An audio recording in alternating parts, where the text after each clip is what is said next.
Praise the Lord. आज की सुबह के लिए प्रभु का धन्यवाद करते हैं कि प्रभु ने समय दिया उसकी आराधना करने के लिए। मेरे प्यारों, फिर एक बार हम आज परमेश्वर के वचन की तरफ आगे बढ़ेंगे, जानेंगे कि आज परमेश्वर का वचन हमसे आज क्या बात करना चाहता है, हमसे क्या बोलता है, हमसे क्या चाहता है। आज हमारा विषय रहेगा परमेश्वर के साथ घनिष्ठता। जी हाँ, आज हमारा विषय होगा परमेश्वर के साथ घनिष्ठता, इंटीमेसी विद गॉड। जी हाँ, इंटीमेसी विद गॉड। इस विषय पर परमेश्वर के वचन से हम लोग बातचीत करेंगे और जानेंगे कि परमेश्वर का मकसद हमारे जीवन के लिए क्या है और वो क्या चाहता है कि जिसके द्वारा हम अपने परमेश्वर पिता की महिमा और प्रशंसा करें। क्या आप जानते हैं कि आदम हवा के संबंध परमेश्वर के साथ बड़े सुमधुर थे। जब परमेश्वर ने आदम और हवा को अदन के बाग में रखा। अदन का बाग एक ऐसी जगह जहां परमेश्वर आसानी से अपनी सृष्टि को मिलता था। अपने एक विशेष स्थान, विशेष वाटिका उसने बनाई थी और वहां पर वो मिलता था और उस विशेष स्थान में मिलने के लिए अपने खास लोगों को उसने रखा। आदम और हवा को उसने बनाया और ताकि वो उनसे मुलाकात कर सके, उनके साथ अपने रिश्ते को और ज्यादा मजबूत कर सके। हम देखते हैं बाइबल में कि आदम हवा के संबंध परमेश्वर पिता के साथ अदन के बाग में बड़े घनिष्ठ थे और सुमधुर संबंध थे। परमेश्वर शुरू से ही चाहता है मनुष्य के साथ संगति करने के लिए। जी हाँ, वो शुरू से ही मनुष्य के साथ संगति करने का इच्छुक था और इसलिए सबसे ज्यादा उसने खास जो मुख्य काम किया मनुष्य के ऊपर में और मनुष्य को अपनी संगति में रखा और उसके साथ उसका रिश्ता बड़ा घनिष्ठ बना हुआ था। पर क्या हुआ? फिर बीच में आया पाप। जी हाँ, पाप जैसे एक कोई विलन होता है, एक विलन के जैसा पाप बीच में आया। शैतान ने पाप को लाया, पाप बीच में आया और पाप ने बहुत सारी बातें की। हम बाइबल में विस्तार पूर्वक जानते हैं कि पाप की वजह से शैतान ने क्या क्या काम किए। लेकिन एक और मुख्य बात हुई, पाप के कारण जो परमेश्वर के साथ हमारी घनिष्ठता थी, पक्के संबंध थे, वह तोड़ दिए गए। पाप के द्वारा परमेश्वर के साथ की घनिष्ठता तोड़ दी गई, संबंध तोड़ दिए गए और मनुष्य परमेश्वर से अलग हो गया और वो अलग रहना शुरू कर दिया। और उसके बाद जो उसके लाइफ में यातनाएं, समस्याएं और परेशानियां आती गई, इन सब का वर्णन हम बाइबल में देखते हैं। फिर उसके बाद हम देखते हैं कि परमेश्वर ने मनुष्य को बचाने के लिए अपनी योजना बनाई, उद्धार की योजना बनाई और अपने एकलौते को भेजकर हम सबको बचा लिया, छुड़ा लिया और हम सबका उद्धार किया। और जब उद्धार किए हुए लोग हैं और हम इस संसार में जी रहे हैं, उद्धार हो गया है और जी रहे हैं, लेकिन जब जीते जीते हमारा मकसद क्या है, हमें यह जानना है। हमें इस मुख्य विषय को जानना है आज कि हमारा मकसद क्या है इस सृष्टि पे या इस धरती पे जीने का। एक विश्वासी होने के नाते मेरा पहला कर्तव्य क्या है? एक विश्वासी होने के नाते मेरी आवश्यकताएं क्या है प्रभु के साथ? इन सब बातों को जानना पड़ेगा। जब आप इन बातों को जानोगे तो उसमें एक विशेष बात आएगी, घनिष्ठता। परमेश्वर के साथ इंटीमेसी की बात कर रहा हूं मैं, घनिष्ठता की बात कर रहा हूं मैं मेरे प्यारों। परमेश्वर के साथ घनिष्ठता उद्धार पाए हुओं की आवश्यकता है। अगर आपका उद्धार हुआ है तो ये उद्धार पाए हुओं की ये जरूरत है, परमेश्वर के साथ घनिष्ठता। यदि ये घनिष्ठता न रही तो पता है हमारा उद्धार भी मुश्किल में है। ये घनिष्ठता न रही तो सारे आशीषें भी मुश्किलों में है। बहुत सारी बातें जुड़ी हुई है। मुख्य बात है परमेश्वर के साथ घनिष्ठता और ये उद्धार पाए हुए की आवश्यकता है। वचनों के साथ समझने का प्रयास करेंगे और मेरे साथ निकालेंगे भजन संहिता 63 और वचन पहला, साम 63 63वां अध्याय और पहला पद, फर्स्ट वर्स। ऐसा लिखा है, हे परमेश्वर तू मेरा ईश्वर है, मैं तुझे यत्न से ढूंढूंगा। सुखी और निर्जल ऊसर भूमि पर मेरा मन तेरा प्यासा है, मेरा शरीर तेरा अभिलाषी है। परमेश्वर के वचन में लिखा है कि परमेश्वर मैं तुझे ढूंढूंगा। लिखा है मैं तुझे ढूंढूंगा और मेरा मन तेरा प्यासा है। हे प्रभु, मेरा मन तेरा प्यासा है, मेरा शरीर तेरा अभिलाषी है। ये क्या है? ये अभिलाषा, ये लालसा जो परमेश्वर के वचन में परमेश्वर का दास कह रहा है, दरअसल ये लालसा है परमेश्वर से मिलने की। ये लालसा है परमेश्वर के साथ उस रिश्ते की और ज्यादा घनिष्ठता बढ़ाने की। मेरा मन तेरा प्यासा है, मेरा शरीर तेरा अभिलाषी है। ये कौन करता है पता है? ये कौन करता है? ऐसे गीत, आपने ये शब्द वाले गीत हिंदी फिल्मों में जरूर सुने होंगे, जिसमें एक हीरो अपनी हीरोइन के लिए या हीरोइन अपने हीरो के लिए इस प्रकार के गीत गाती है कि मेरा मन तेरा प्यासा है, मेरा शरीर तेरा अभिलाषी है, और बहुत सारी बातें। ठीक है, सो मैं ये बताना चाहता हूं, वो जो गीत गा रहे हैं वो ये बताना चाह रहे कि वो हीरो और वो हीरोइन जो है वो एक घनिष्ठता चाहते हैं, एक मिलन चाहते हैं। उन्हें कोई बातों की ज्यादा परवाह नहीं होती है, सिर्फ इस बात की ज्यादा फिक्र होती है कि वे कैसे दोनों मिले और आनंद मनाएं। बाइबल का परमेश्वर हमें कुछ सिखा रहा है। जब उसने हमारा उद्धार किया, ठीक उस तरह से जैसा एक पिता अपने बच्चों को बचाता है, और उस तरह से उसने प्यार किया जैसा एक प्रेमी अपने प्रेमिका से प्यार करता है। सृष्टि गीत इस बारे में बात करता है। हमारे दुल्हे यीशु प्रभु ने, प्रेमी ने, हम कलीसिया प्रेमिका से ऐसा प्यार किया, और प्रेमिका का यानी कलीसिया का अभिलाषा ऐसी होनी चाहिए कि मेरा मन तेरा प्यासा है। मेरे प्यारो, कलीसिया आज आपकी प्यास किस चीज की है? हाल ही में हमने गुड फ्राइडे मनाया, सात वाणी में देखा कि यीशु मसीह कलवरी क्रूस पे कहता है कि मैं प्यासा हूं। पर आज कलीसिया की बारी है। कलीसिया किस चीज की प्यासी है? क्या कलीसिया का मन परमेश्वर का प्यासा है? क्या कलीसिया यही अभिलाषा करती है परमेश्वर के मिलन की, घनिष्ठ होने की? इसके बारे में और डिटेल में बात करेंगे हम लोग, लेकिन घनिष्ठ होने की मेरे प्यारो यही उद्देश्य है और यही आवश्यकता है। जिनका उद्धार हुआ है, उन उद्धार पाए हुए लोगों की यही जरूरत है कि वे परमेश्वर के साथ घनिष्ठता में आ जाए। एक वचन ऐसा और कहता है, मैं साथ निकाल लेंगे, याकूब की पत्री और अध्याय 4, याकूब की पत्री अध्याय 4 वचन 8, जेम्स चैप्टर 4 एंड वर्स 8, 8वां वचन ऐसा कहता है, परमेश्वर के निकट आओ तो वह भी तुम्हारे निकट आएगा। जी हां, यह वचन का पहला भाग ही हमने पढ़ना था। लिखा है कि परमेश्वर के निकट आओ, मतलब उसके साथ घनिष्ठता में आओ। तो लिखा है वो भी तुम्हारे निकट आएगा, वो भी तुम्हारे संग घनिष्ठता में आएगा। हालेलुया। वचन कह रहा है आओ।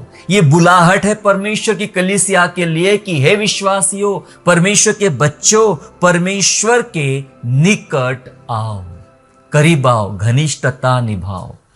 बाइबल बात करती है कि जब तक यहोवा मिल सकता है तब तक उसकी खोज करो। इसका मतलब उसके करीब आओ, उसके घनिष्ठता में आओ। जब आप उसके करीब आओगे ना प्यारो, परमेश्वर भी आपके करीब आएगा, ऐसा परमेश्वर का वचन कहता है। वो भी आपके करीब आएगा, हम घनिष्ठता में आ जाएंगे, और वो संबंध जो अदन के बाग में टूट गया था, वो संबंध और गहरा और मजबूत होना शुरू हो जाएगा। और जब कलीसिया का और परमेश्वर का संबंध घनिष्ठता में और ज्यादा गहरा होना शुरू हो जाएगा, तो पता है क्या होगा? एक आत्मिक उन्माद होगा, एक आत्मिक आनंद होगा, एक आत्मिक खुशी होगी, एक आत्मिक वातावरण रहेगा। आत्मिक आशीषों को आप देख पाएंगे अपने परिवार में, अपने कलीसिया में, अपने व्यक्तिगत जीवन में। वो बात को आप देख पाएंगे जो बात परमेश्वर अपने भक्तों के, अपने लोगों के जीवन में करना चाहता है। बाइबल में जिसकी प्रतिज्ञाएं लिख के रखी गई है, वो तमाम बातें परमेश्वर अपने भक्तों के जीवन में करना चाहता है, और सबके साथ नहीं होगी। मेरे प्यारो, ये बातें सबके साथ नहीं होगी, केवल उनके साथ होगी जो परमेश्वर के साथ घनिष्ठता में जीते हैं या घनिष्ठता में आते हैं। तो अब किससे परमेश्वर किससे घनिष्ठ संबंध रखना चाहता है? परमेश्वर उन लोगों से ही घनिष्ठता रखता है जो उसको प्रसन्न करते हैं, सबसे नहीं। कभी कभी हम बहुत गलत फहमी में रहते हैं कि जब से मैं चर्च जाने लग गया हूं तो स्वर्ग मेरा हो गया, मैंने दान देना शुरू कर दिया तो सब मेरे लिए हो गया, मैं मसीही परिवार में पैदा हुआ, मेरे माता पिता अच्छे मसीही है, अच्छे विश्वासी है, तो मुझे कोई ज्यादा टेंशन लेने की जरूरत नहीं, सब मेरे लिए बेहतर होगा। कई बार हम ये गलत फहमी में रहते हैं, गलत धारणाओं में रहते हैं। मेरे प्यारो, परमेश्वर सबसे घनिष्ठता नहीं करता है, परमेश्वर केवल उन लोगों से घनिष्ठता करता है जो उसको प्रसन्न करते हैं। परमेश्वर उन जानवरों के साथ उसने समय नहीं बिताया अदन के बाग में जिसने उसको बनाया था, लेकिन परमेश्वर ने आदम हवा के साथ समय बनाया, क्योंकि पाप से पहले आदम हवा परमेश्वर को बड़े प्रसन्न करते थे। बहुत खास लोग होते हैं। यीशु मसीह के 12 चेले, है ना, 12 नहीं, उससे भी ज्यादा थे, लेकिन उन तमाम ज्यादा चेलों में से उसके खास थे 12 विशेष, और उन 12 में से भी खास थे 3, है ना, उस 12 में से भी खास थे 3। मेरे प्यारो, परमेश्वर सबको बुलाता है, सब प्रभु के पास आते हैं, लेकिन क्या सबसे परमेश्वर अपनी घनिष्ठता रखना चाहेगा? क्या परमेश्वर सबके साथ अपनी मैत्री करना चाहेगा, दोस्ती करना चाहेगा? केवल उससे। कुछ वचन आपको बताना चाहता हूं मैं। केवल उससे जो परमेश्वर को प्रसन्न करते हैं, परमेश्वर उनसे ही घनिष्ठता रखना चाहेगा। और ये बातें हमारे लिए एक चुनौती है। आज मैं ये सिर्फ मन कान को अच्छे लगे ऐसी बातें नहीं बता रहा हूं, आपके मन को अच्छे लगे ऐसी बातें नहीं बता रहा हूं। मैं ये बताना चाह रहा हूं कि आपको आज के वचन से चुनौती मिले, ताकि आपकी घनिष्ठता परमेश्वर के साथ कैसी है इसको आप जांच सके। यदि आपको यह कम लगती है तो इसको बढ़ाने के लिए आप आने वाले समय में प्रयास कर सके। जी हां, जो उसको प्रसन्न रखते हैं, करते हैं, उन्हीं के साथ वो अपनी घनिष्ठता रखता है। मेरे साथ निकालेंगे फिर से एक बार, याकूब की पत्री में चलेंगे और अध्याय 2, याकूब की पत्री अध्याय 2 और वचन 23। जेम्स चैप्टर 2 एंड वर्स 23 ऐसा कहता है, और पवित्र शास्त्र का यह वचन पूरा हुआ कि इब्राहिम ने परमेश्वर की प्रतीति की और यह उसके लिए धर्म गिना गया और वह परमेश्वर का मित्र कहलाया। हालेलुया। बाइबल सिखाती है कि इब्राहिम परमेश्वर का दोस्त कहलाया। बहुत सारे गीत बनते हैं आजकल, यीशु दोस्त है मेरा और मैं यीशु का दोस्त हूं, मेरा फ्रेंड है, और बहुत सारे फ्रेंडशिप के ऊपर में बहुत सारे गीत बनते हैं। गीत गाना बुरी बात नहीं है, जांचना बहुत जरूरी है। क्या मैं एक साधारण विश्वासी, क्या मैं परमेश्वर का मित्र हो सकता हूं? दरअसल पूरी बाइबल में परमेश्वर ने बहुत लोगों को नहीं, कुछ थोड़ों को ही बहुत खास चुना है, कुछ थोड़ों को ही खास चुना है, और उन थोड़ों में से अब्राहम भी है। अब्राहम को बोला कि तू मेरा मित्र है, और मित्रता की वजह है। आपका दोस्त कौन है? मैं आपसे एक बात करता हूं, आपका दोस्त कौन होता है? आप किससे दोस्ती करना पसंद करोगे? आपके ऑफिस में 50 लोग काम करते हैं, लेकिन 50 के साथ आपकी दोस्ती नहीं होती। आपकी दोस्ती मात्र 2 या 3 व्यक्ति के साथ होती है। आप जिस कॉलेज या स्कूल में पढ़ते हो, वहां 70-80 बच्चे एक क्लास में बैठते हैं, लेकिन आपके दोस्त 3 या 4 ही होते हैं, 5 होते हैं, ज्यादा नहीं होते हैं। सब लोग नहीं होते। पता है क्यों नहीं होते हैं? आप जिस सोसाइटी में रहते हो, आपकी सोसाइटी में 50 फ्लैट है, लेकिन 50 फ्लैट में केवल 2 ही लोग आपके अच्छे मित्र होते हैं। क्यों? जब मित्र बनने की बारी आती है तो हम वैसा व्यक्ति चुनते हैं जो हमारे मन के मुताबिक हो, ऐसा व्यक्ति चुनते जो हमारे मन को खुश करे, ऐसा व्यक्ति चुनते जो हमारे जैसा सोचता हो, हमारे जैसी विचारधारा रखता हो, हमारे जैसा काम करता हो। ऐसे व्यक्ति को चुनते हैं और उससे हमारा मन मिलता है और वही हमारा दोस्त बनता है। परमेश्वर ने किसी और को दोस्त नहीं बोला, लेकिन इब्राहिम को अपना दोस्त बोला। नए नियम में भी देखते यीशु का भी दोस्त था एक, है ना, यीशु का भी दोस्त था, उसका नाम था लाजर। उसके 12 मित्र थे ही थे, लेकिन और एक मित्र था बहुत खास, लाजर, जो इन 12 में नहीं आता था लेकिन था खास, वो भी उसका मित्र था। प्यारो, बाइबल आज बात कर रही है इब्राहिम के बारे में, क्योंकि इब्राहिम ने परमेश्वर पर विश्वास किया, मतलब प्रसन्न किया। विश्वास करने वाले परमेश्वर को प्रसन्न करते हैं। बहुत प्रसन्न हुआ परमेश्वर उसके विश्वास के द्वारा, इसलिए उसको विश्वास का पिता भी कहा और उसको अपना मित्र भी कहा। घनिष्ठता, हमारी दोस्ती या जो हमारी घनिष्ठता होती, मेरे प्यारो, सबके साथ नहीं होती। अपना मन हम सबके साथ नहीं खोलते हैं, अपने अंदरूनी बातें हम सबके साथ शेयर नहीं करते हैं। हम अपने मित्रों के साथ, दोस्तों के साथ ही शेयर करते हैं। दोस्त बड़े खास होते हैं। और बाइबल में कई लोगों परमेश्वर पुत्र के स्वरूप में बात करता है, मेरा बेटा है, मेरी बेटी, लेकिन इब्राहिम के बारे में बोलता है मेरा मित्र है। उसकी विचारधारा कैसी होगी, उसकी सोच कैसी होगी, उसके काम करने के तरीके कैसे होंगे, परमेश्वर कितना महान है। इतना महान होने के बावजूद भी एक साधारण व्यक्ति को अपना मित्र बनाता है। उसने मित्र बनाया, और सिर्फ मित्र नहीं, ये मित्रता के बारे में, इब्राहिम की दोस्ती के बारे में तो बाइबल में बहुत चर्चा है। अभी तो नए नियम में देखा, पुराने नियम में भी 3-4 बार उसका वर्णन आता है, ज्यादा नहीं, पर एक बात मुझे बहुत अच्छी लगी और मैं आपके सामने बताना चाहता हूं दोस्ती के बारे में। दूसरा इतिहास में चलेंगे उसके लिए, दूसरा इतिहास और अध्याय 20, दूसरा इतिहास अध्याय 20 और वचन 7, 2 क्रॉनिकल चैप्टर 20 एंड वर्स 7, जहां लिखा है, हे हमारे परमेश्वर, क्या तूने इस देश के निवासियों को अपनी प्रजा इज़राइल के सामने से निकालकर इन्हें अपने मित्र इब्राहिम के वंश को सदा के लिए नहीं दे दिया?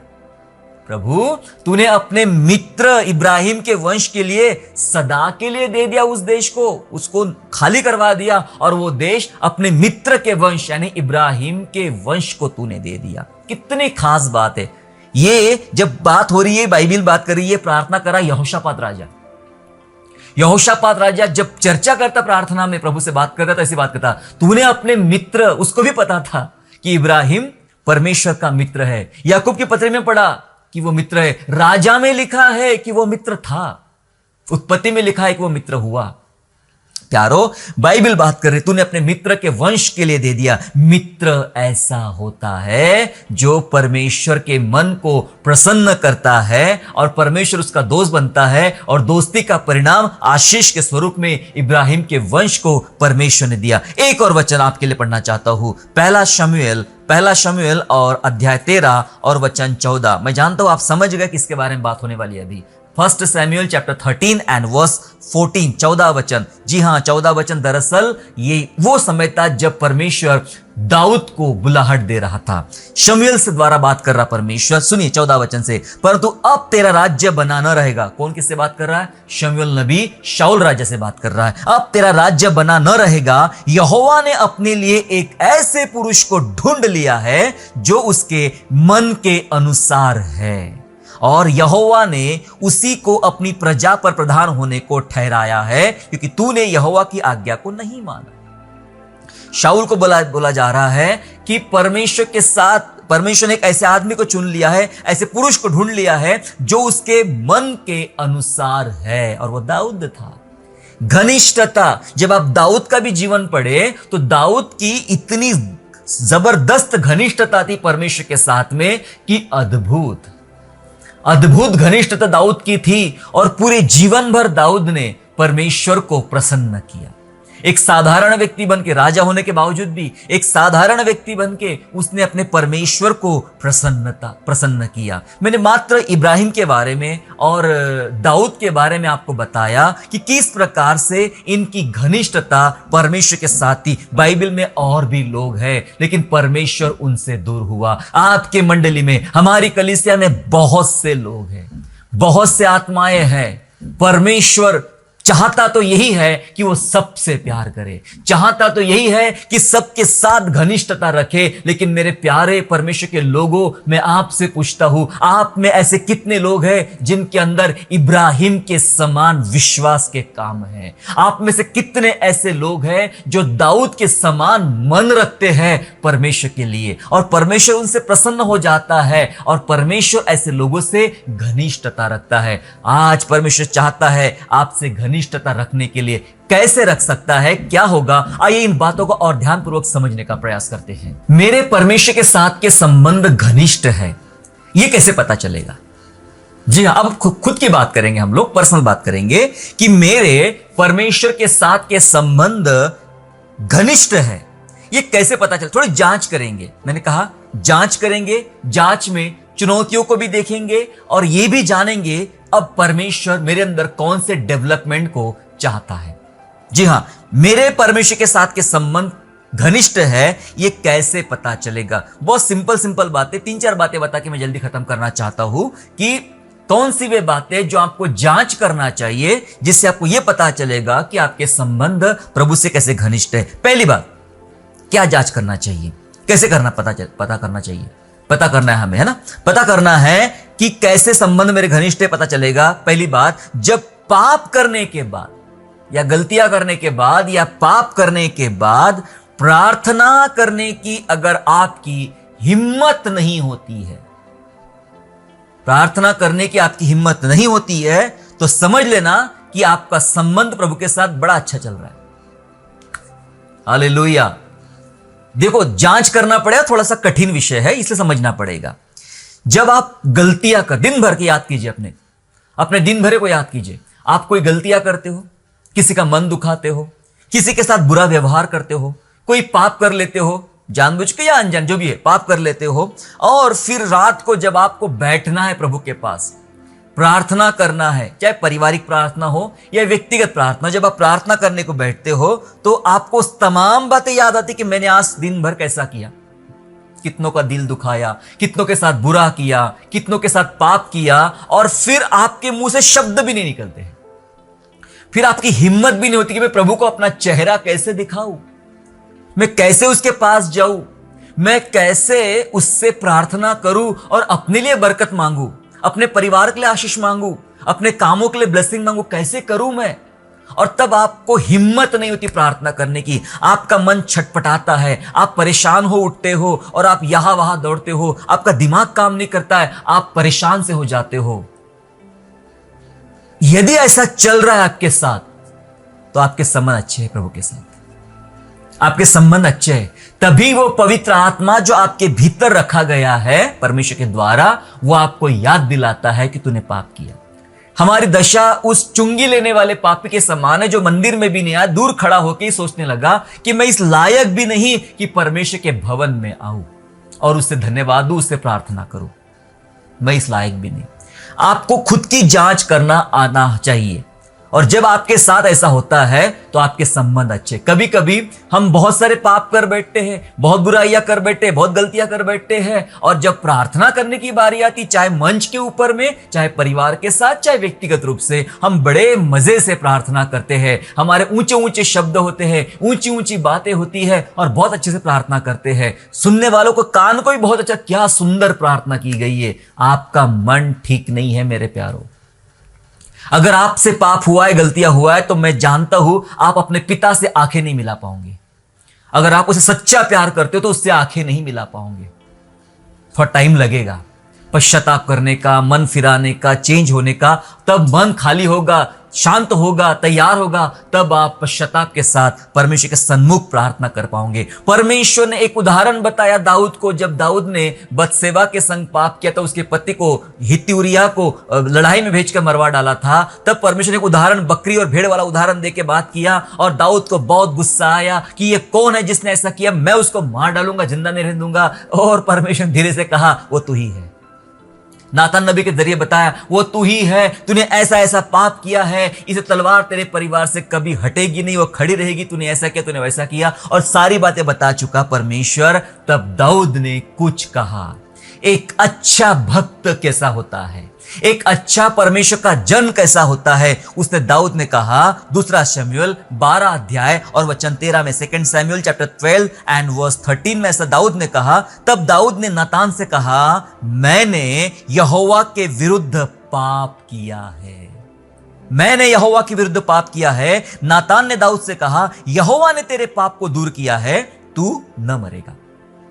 लेकिन दाऊद ने कह दिया, मेरे प्यारो, जिसका मन प्रभु के प्रति बहुत सुंदर होता है, तैयार होता है, मन भावना होता है प्रभु के प्रति, तो वो आदमी को अपनी गलतियां पता चल जाती है, अपने पाप पता चल जाते हैं, और वो एक्सेप्ट भी करता है, मान भी लेता है।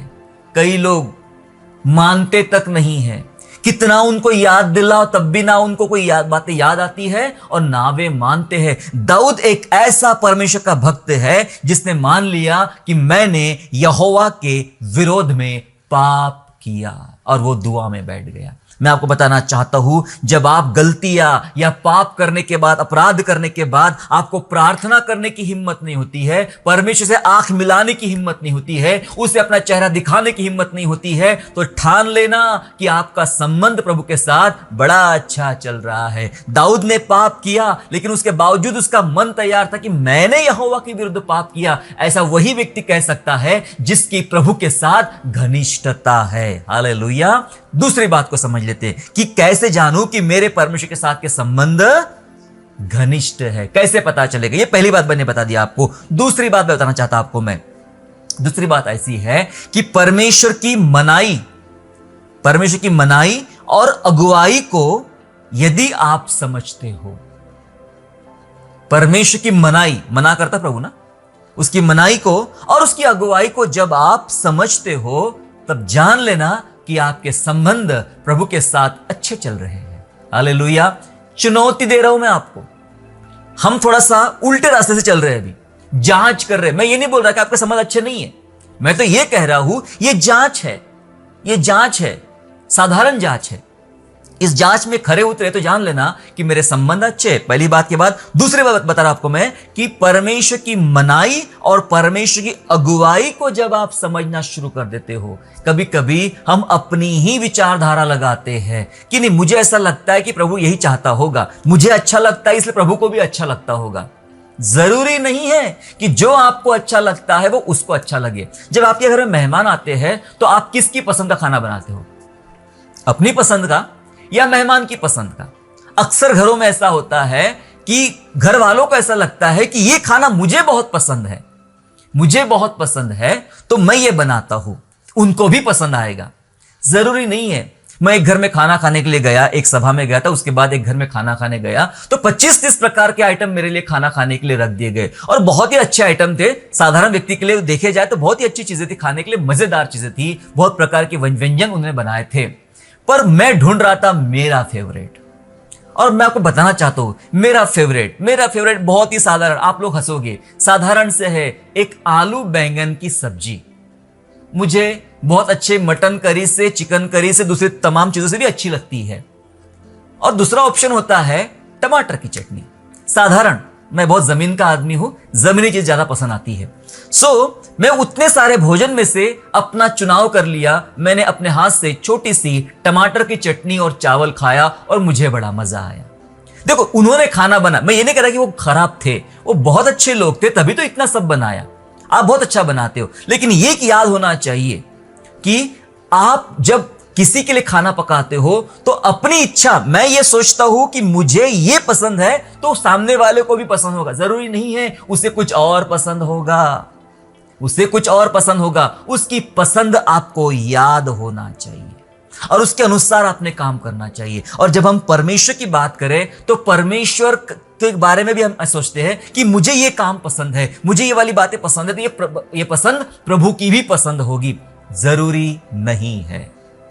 अगर आपके संबंध प्रभु के साथ घनिष्ठता के हैं तो आपको बार बार पता चलेगा कि वो कितनी बार मना करता है, और ये भी पता चलेगा कितनी बार आपको अगुवाई करता है सामने से, ये कर, ये तू कर सकता है, ये कर, और कितनी बार मना करेगा, ये तू नहीं करना चाहिए, ये तेरे लिए नहीं है।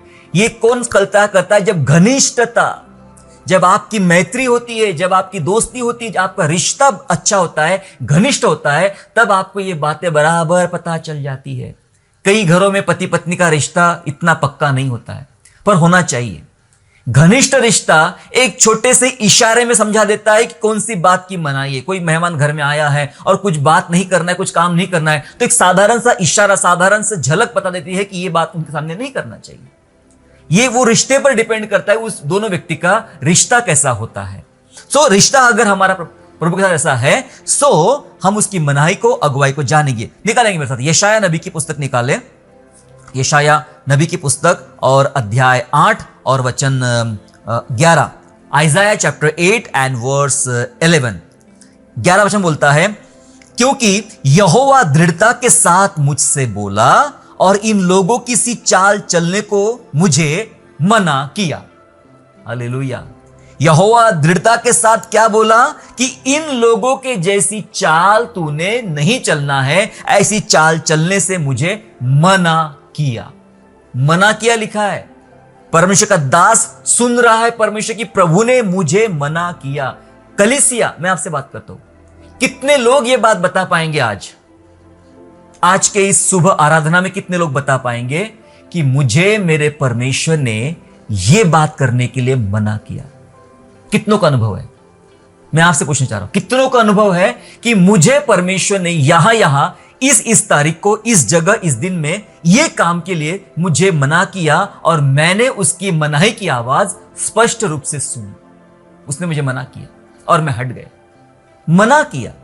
परमेश्वर ने जब हम डैनियल की बात करें तो परमेश्वर का आत्मा उसके अंदर था, उसकी आत्मा ने, प्रभु की आत्मा ने मना किया कि ये चढ़ाया हुआ भोजन तूने नहीं खाना है, और उसने मना किया कि हम नहीं खा सकते, मैं सादा खाना खाऊंगा। सादे खाने में भी वो चमक, वो बुद्धि थी उसके अंदर में, उसने मना किया। जब प्रभु मना करता है तो पता चलता है उनको जिनकी घनिष्ठता है प्रभु के साथ, उनको पता चलता है। यशायाह बोलता है प्रभु ने मुझे उनकी चाल चलने से मना किया। क्या आपको अनुभव है कि कभी प्रभु ने आपको मना किया और आपने उसकी सुन लिया और आपने नुकसान उठा के वापस पलट गए, आपने मनाही को मान लिया प्रभु की? हर बार प्रभु अगुवाई नहीं करेगा, कई बार मना भी करेगा।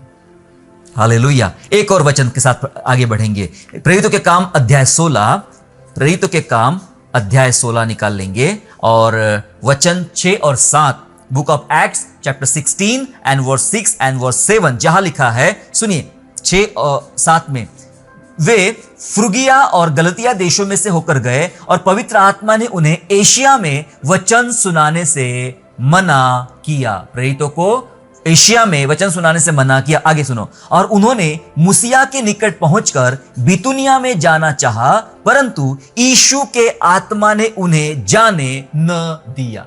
हालेलुया। यीशु की आत्मा ने जाने न दिया, और लिखा है परमेश्वर की आत्मा ने, पवित्र आत्मा ने एशिया में वचन सुनाने से मना किया। कभी कभी लगता है सेवकाई के लिए प्रभु क्यों मना करेगा, ये तो प्रभु का काम है, प्रभु की सेवा है। नहीं नहीं नहीं, सुनिए सुनिए सुनिए, कई बार परमेश्वर आपको मना करेगा। हर बार हर जगह यीशु है, सेवा है, ये है, चर्च है, इस नाम से निकल मत पड़िए। पहले रुक तो जाइए कि परमेश्वर क्या चाहता है। वो मना करता है और इसके आगे पढ़ोगे तो अगुवाई भी करता है। दर्शन के स्वरूप में पौलुस को दिखाया कि तुझे मकिदुनिया जाना है, और वो गया। पतरस को दर्शन के स्वरूप में बताया कि तुझे कुरनेलियुस के घर जाना है, गैर यहूदी घर में, और वह गया। उसने अगुवाई को जाना, प्रभु क्या चाहता है। उसने, यहां प्रेरितों ने मनाही को जाना। प्रभु हमें मना करता है कि हम एशिया में ना जाए, वहां वचन का प्रचार ना करे। मैं कोई बहुत खतरनाक बात नहीं बता रहा हूं, मैं साधारण बात बता रहा हूं कि सेवकाई के लिए भी प्रभु ने मना किया। कई ऐसी जगह होगी जहां परमेश्वर का आत्मा रोकेगा, तुम्हें नहीं जाना चाहिए। समझ रहे आप? अगर जब आप उसकी मनाही को समझते हो और उसकी अगुवाई को समझते हो, तो जान लेना आपके संबंध प्रभु के साथ अच्छे हैं। यस, अच्छे हैं, अच्छे हैं। घनिष्ठता आपकी बढ़ रही है, चल रही है। प्रभु आपको आशीष दे। तीसरी बात बताना चाहता हूं कि कैसे पता चलेगा कि मेरे संबंध प्रभु के साथ घनिष्ठ है। देखो कैसे पता चलेगा। तीसरी बात यह है कि परमेश्वर की भक्ति के लिए, परमेश्वर की भक्ति के लिए सीजन का इंतजार नहीं करते हो तो आपके संबंध अच्छे चल रहे प्रभु के साथ। समझे कुछ? मैंने पहले बात, थोड़ा सा कठिन जरूर है विषय ये। परमेश्वर की भक्ति करने के लिए, परमेश्वर की सेवा करने के लिए, परमेश्वर की आराधना करने के लिए आप सीजन का इंतजार नहीं करते हो। अभी आम का सीजन चल रहा है, समर चल रहा है, उष्मकाल, ग्रीष्मकाल जिसे कहते हैं, धूपकाल जिसे कहते हैं, वो चल रहा है, और इसमें आम का सीजन है। तो हमें अगर जब जाड़े का समय होता है, ठंड का समय होता है, तब आपको आम खाने की इच्छा हुई तो आपको आम नहीं मिलेगा, क्योंकि आम का वो सीजन नहीं है। आपको सीजन का वेट करना पड़ता है। जब समर आता है तब आम मिलते हैं। क्या परमेश्वर की भक्ति के लिए भी आप कोई सीजन का इंतजार करते हो? सीजन, अब सीजन में क्या क्या शामिल है ना? बहुत सारे लोग ECG क्रिश्चियन होते हैं, ईस्टर, क्रिसमस, गुड फ्राइडे। बस वही टाइम, 3 त्योहार है हमारे, और उन्हीं 3 त्योहारों में चर्च में जाना है। सीजन की वेट कर दे, उस सीजन में ऐसा आएंगे चर्च में, ऐसा बताएंगे कि हमारे समान धर्मी और विश्वासी और पवित्र तो कोई भी नहीं है। और वे सारे उनके नजर में मूर्ख है जो एवरी संडे चर्च आते हैं, वो मूर्ख है। समझ रहे आप? सो सीजन का इंतजार करते हैं आप। इंतजार आम के लिए अच्छा है, प्रभु भक्ति के लिए नहीं। प्रभु भक्ति के लिए इंतजार अच्छा नहीं है। आपको सीजन का इंतजार नहीं करना है। आप कभी भी दीवाने हो जाते हो प्रभु के लिए। आपके लिए आप संडे का इंतजार भी नहीं करते। कई लोग ऐसे जो संडे का भी इंतजार नहीं करते हैं। बहुत सारे लोग मुझसे पूछते हैं, संडे को चर्च करना बाइबल में कहां लिखा है? सैटरडे करना चाहिए, ये दिन करना चाहिए, वो दिन करना चाहिए। कुछ विरोधी लोग कह रहे हैं कि संडे की छुट्टी आप बंद करवा दो और मंगलवार की छुट्टी लगवा दो, क्योंकि संडे की छुट्टी होने की वजह से ही सभी लोग चर्च जाते हैं, तो इनका चर्च ही टूट जाएगा अगर संडे को आप छुट्टी देना बंद कर दोगे। मैंने कहा दे दो भाई, हमें कोई फर्क नहीं पड़ता। संडे छुट्टी दो मत दो, सैटरडे दो मत दो, हमें कोई फर्क नहीं पड़ता। हमारे लिए एवरीडे चर्च है। सोमवार को भी हम उतने ही मस्ती के साथ आराधना करते हैं, मंगलवार को भी उतनी आनंद के साथ प्रभु की भक्ति करते हैं, बुधवार को भी हम आत्मा में भर के आराधना करते हैं। कौन सा वो दिन है कि हम उस दिन का वेट करें, चलो भाई आज तो सोमवार है, हमें हफ्ता भर रुकना पड़ेगा तब संडे आएगा। नहीं, हमें रुकने की जरूरत नहीं। हम सीजन का इंतजार नहीं करते हैं, हम ऑफ सीजन काम करने वाले लोग हैं। हमारा परमेश्वर भी ओ हालेलुया दाख की बारी में अंजीर के वृक्ष से फल पाने आया, जबकि उसका सीजन नहीं था तब भी फल पाने आया। जब यीशु को भूख लगी उस अंजीर के पेड़ के पास गया जिसको हरे पत्ते थे, फल नहीं थे, क्योंकि सीजन नहीं था। वो सिखाना चाहता है हम सीजन के बाहर काम करने वाले लोग हैं। हालेलुया, हम सीजन के बाहर, सीजन का वेट नहीं करते। संडे आएगा तो आराधना करूंगा, क्रिसमस आएगा तो आराधना करेगा, ये समय आएगा, ये त्योहार आएगा तो आराधना करूंगा। नहीं, प्रभु के साथ आपका घनिष्ठ संबंध है तो आधी आधी रात को उठकर आप आराधना करते हो, भोर को उठकर आराधना करते हो, अपने काम में बैठे बैठे आराधना करते हो, चलते फिरते प्रभु की स्तुति करते हो और आपको कोई रोक नहीं सकता है। पता है ऐसा क्यों? पौलुस एक जगह कहता है, दूसरा कुरिन्थियों अध्याय 5 और वचन 14, 2 Corinthians chapter 5 and verse 14, 14 वचन ऐसा बोलता है, क्योंकि मसीह का प्रेम हमें विवश कर देता है। यस, उसका पहला भाग लिखा है वचन का कि मसीह का प्रेम हमें विवश कर देता है। जी हां, आप क्यों आराधना करें एवरीडे, हर टाइम, रात को करो, दिन को करो, दोपहर को करो, सुबह करो, शाम करो, किसी भी दिन करो, किसी भी साल करो, कोई फर्क नहीं पड़ता है। हम सीजन का इंतजार नहीं करते हैं, क्योंकि मसीह का प्रेम हमें मजबूर करता है, हमें विवश करता है। हम शांत बैठ नहीं सकते हैं, हम उठकर अपने प्रभु को धन्यवाद देते हैं, किसी भी अवस्था में क्यों ना रहे धन्यवाद देते हैं। पौलुस और सिलास की अवस्था एक दिन ऐसी आई कि उनके पांव में बेड़ियां डाली गई थी, दिन भर पिटाई हुई थी, बेत खाई, कोड़े मारे गए थे, उनको तकलीफ भी पहुंचाई गई थी, पूरा शरीर टूट रहा था, जल रहा था, फट रहा था, दर्द और पीड़ा से कराह रहा था, ऊपर से जेल में, ऊपर से पांव बंधे हुए हैं। क्या कर रहे थे वे लोग, क्या कर रहे थे? प्रेरितों के काम अध्याय 16 ऐसा कहता है, book of Acts chapter 16 verse 23 and 25, 23, 24, 25, 23 जो भी ऐसा कहता है, और बहुत बेत लगवाकर उन्हें बंदी गृह में डाला और दरोगा को आज्ञा दी कि उन्हें चौकसी से रखे। उसने ऐसी आज्ञा पाकर उन्हें भीतर की कोठरी में रखा और उनके पांव काठ में ठोक दिए। आधी रात के लगभग पौलुस और सिलास प्रार्थना करते हुए परमेश्वर के भजन गा रहे थे और बंधुए उनकी सुन रहे थे। हालेलुया। आराधना का जगह हम सोचते चर्च जाऊंगा तो आराधना करूंगा, मैं यरूशलेम जाऊंगा तो बपतिस्मा लूंगा, क्यों? इधर लेने में क्या तकलीफ है तुमको?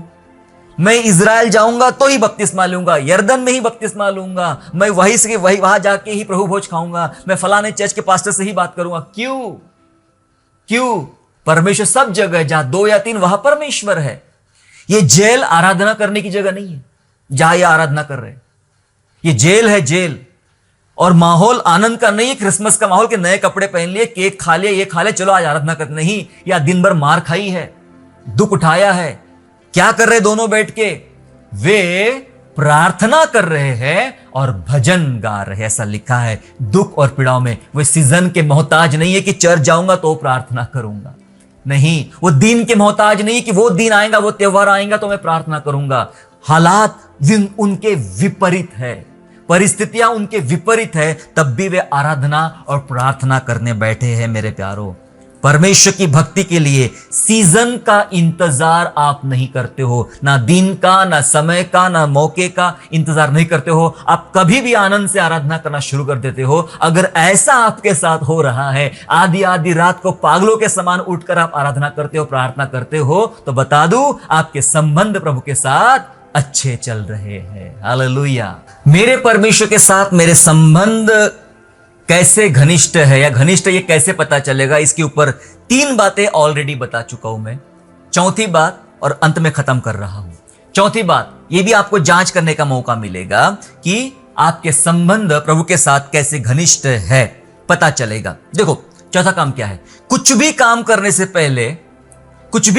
से पहले आप रुक कर सोचते हो कि परमेश्वर क्या सोचता है इसके बारे में। ऐसा होता है आपके साथ में कभी? कुछ भी काम करना है, कुछ भी, आपके ऑफिस का, आपके घर का, कलीसिया का, सेवकाई का, कुछ भी काम करना है, और कुछ भी काम करने से पहले आप रुकते हो और रुक कर सोचते हो कि प्रभु क्या सोचता होगा इसके बारे में। ये मैं काम करने जा रहा हूं, इस काम के बारे में परमेश्वर क्या सोचता होगा। कितने लोग सोचते हैं? कई बार हम सोचते ही नहीं है, हम तो यूं करते ये सही है। मैंने जब पहले बताया, जो हमें सही लगता जरूरी नहीं है प्रभु को सही लगता होगा।